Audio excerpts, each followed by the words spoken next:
Private company అయినా ప్రభుత్వ సంస్థ అయినా ఉద్యోగుల జీతాలు వారి క్వాలిఫికేషన్, అనుభవం, కెరియర్లో సాధించిన విజయాల ఆధారంగా నిర్ణయిస్తారు.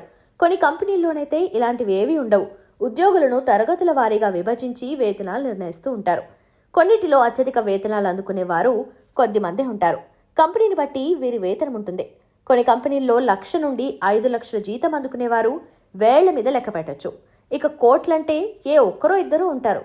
అయితే ఇప్పుడు మనం చెప్పుకోబోయే కంపెనీలో ఒకరు ఇద్దరు కాదు, ఏకంగా 350 మందికి ₹1,00,00,000 పైగా వార్షిక వేతనం చెల్లిస్తున్నారు. దేశంలో పురాతన సంస్థగా పేరు పొందిన ఇండియా టొబాకో కంపెనీ లిమిటెడ్, అదే ఐటీసీలో సుమారు 350 మంది ఉద్యోగులకు ఏడాదికి ₹1,00,00,000 పైగా వేతనం చెల్లిస్తున్నారు.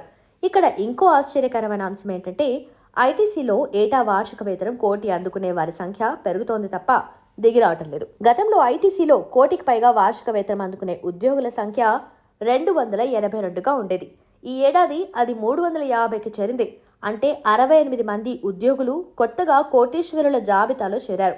ఐటీసీ తాజాగా విడుదల చేసిన 2023-24 వార్షిక నివేదికలో ఈ వివరాలు వెల్లడించింది. కంపెనీ ప్రకటించిన లెక్కల ప్రకారం వార్షిక వేతనంగా 1,00,00,000 పైగా తీసుకుంటున్న వారి నెల జీతం 9 లక్షలుగా ఉంది.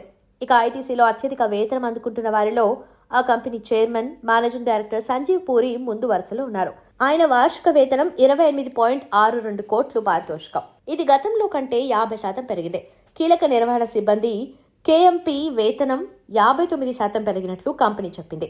కేఎంపీ మినహా ఉద్యోగుల సగటు వేతనం 9% పెరిగినట్లు చెప్పింది.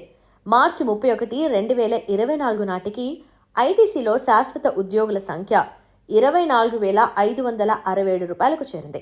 సిగరెట్లు, FMCG, hotels, agri business, paper boards, paper and packaging వంటి అనేక రకాల వ్యాపారాలను కలిగి ఉన్న ఐటీసీ 2023-24 సంవత్సరంలో 76,840.49 కోట్ల ఏకీకృత ఆదాయాన్ని ఆర్జించింది.